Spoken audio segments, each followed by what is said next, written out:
Au Mali, le commandant de la zone de défense numéro 7 s'est rendu à Tessalit.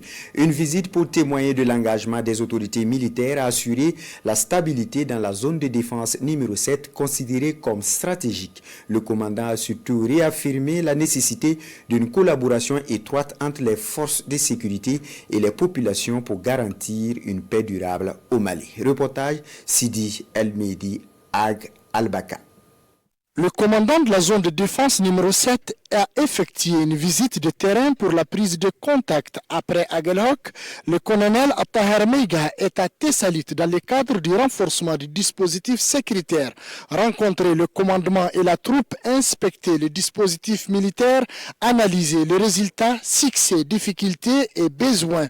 Autant de tâches assignées à cette mission. Je tenais à faire ce déplacement ici en tant que commandant de zone de défense numéro 7 pour échanger avec mes hommes.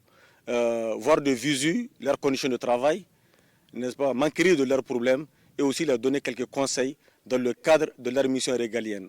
Ça m'a permis également de faire des déplacements dans les différents checkpoints pour observer comment est-ce qu'ils travaillent au quotidien, nuit et jour, pour protéger cette population-là, sécuriser la population et leurs biens.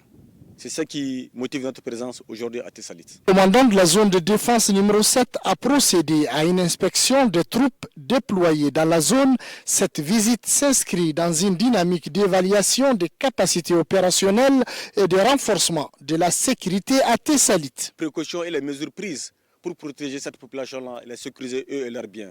Et effectivement, dans les checkpoints, nous avons eu à voir effectivement des militaires très engagés, très déterminés, au service de la nation, qui combattent jour et nuit pour que cette population puisse vaquer tranquillement dans leur quotidien.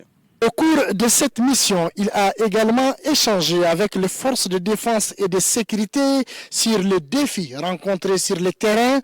Nous sommes venus constater les conditions de vie et de travail de nos hommes et les encourager à poursuivre leur mission avec détermination, a-t-il déclaré sans embâche.